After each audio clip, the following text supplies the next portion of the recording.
fishing in a cornfield, and then getting lost. While living at 802 East Hunter Avenue in Bloomington, our uncle Edwin Deckard and family came from Virginia for a visit. Uncle Ed and Uncle Leonard decided to take 3 nephews fishing at a private lake near Cloverdale. It was Ed's son, cousin Carl, our cousin Mark Bishop, and myself. We 3 boys rode in the back of the pickup truck along with all the fishing gear. I had very little experience fishing, and I didn't want to put worms on the hook or touch the fish to take them off the hook. I had a rod and reel all covered by dust. So what was I even doing there? Having fun with my cousins, riding in the back of a truck. I could have skipped the rest of the day and been very happy. When we arrived at the lake, it was surrounded by a cornfield. The corn stalks were above our heads. We grabbed our stuff and followed our uncles, Leonard and Edwin, down a long dirt path, and in a few minutes were standing by the water, teeming with hungry fish, bass, bluegill, and crappie, and who knows what else. The uncles had their hooks baited, as did the cousins, and had cast out into the water and were already catching fish when Uncle Leonard noticed me not doing anything. "Aren't you going to fish, Jim?" I'm not sure how to put the worm on the hook," I replied weakly. He came over and showed me how to do it, and showed me how to cast out into the water, and then returned to his spot. I held the rod in my hands, hoping that I wouldn't catch anything, but it was too late. I had a feisty one on my line. I tried to pretend that I had nothing, hoping the fish would eat the worm and get off. Uncle Ed looked my way and saw the fish and said, "Hey, Jim, I believe you've got something there." I said, "Yeah, I don't know how to get it off." It was Uncle Ed's turn to help this time, patiently showing me how to get the fish off the line.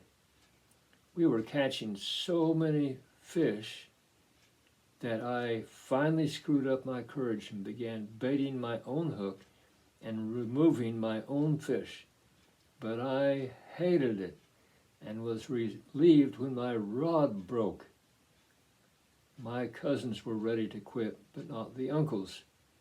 So we 3 kids decided to go back to the truck and have some snacks. The uncles approved our plan and said they'd be there in about 20 minutes.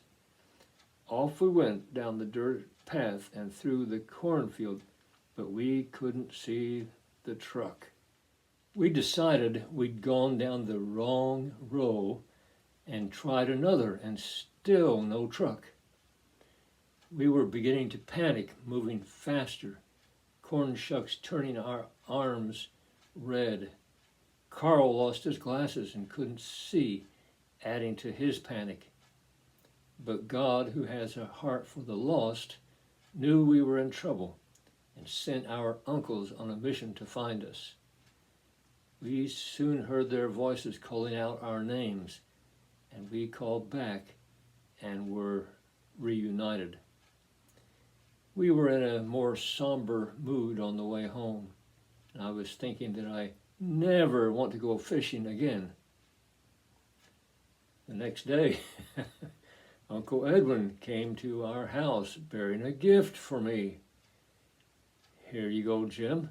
I'm sorry that you broke your rod yesterday, so I got you a new one." Don't eat the salad. Back at Bloomington Junior High School, we were standing in line for lunch, and there was a lot of whispering from the front to the end of the line.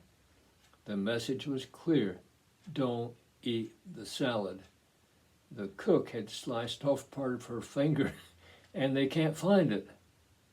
Whether true or not, there was a lot of salad that didn't get eaten that day.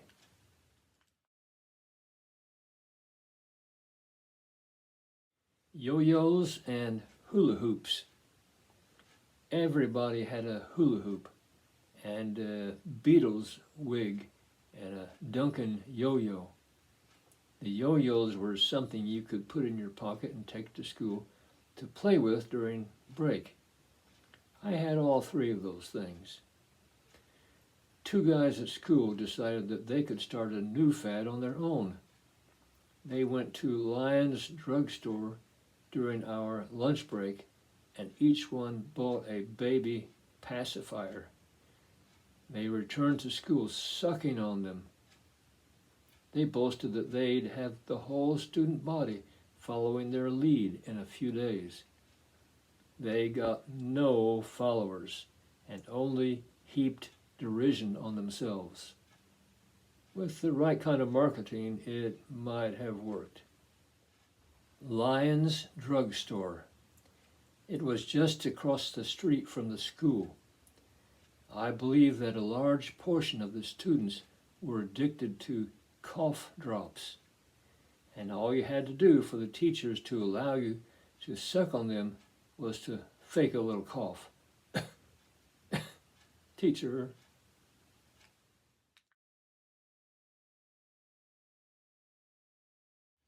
Cheering up the old folks. Our church youth group decided that we should go to the nursing home and sing for the shut-ins. Our leader gathered us together and announced the plan. He passed out hymnals and we headed out to lift spirits. I was standing in the back of our group and behind me was a man lying very still on a cot. I thought he might be dead, and they just hadn't noticed yet. We sang a song, and then another, and another. When our leader thought it was enough, we said our goodbyes. I glanced over at the man on the cot, and he lifted a feeble arm and turned his head in my direction.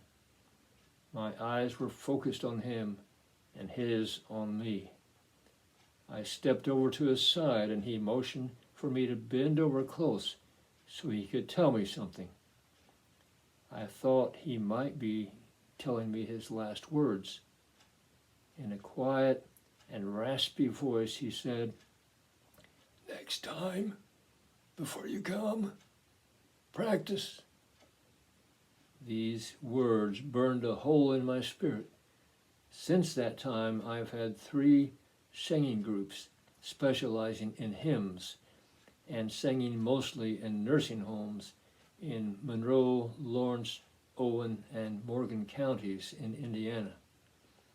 These groups have had the mind to present the listeners with the best quality music that we could muster. The Bible says, whatever you do, do it heartily to the Lord. Thank you for joining me today. Before I leave you, I'd like to share a couple of fishing tips with you. If you catch one of these, eat it. But if you catch one of these, throw it back.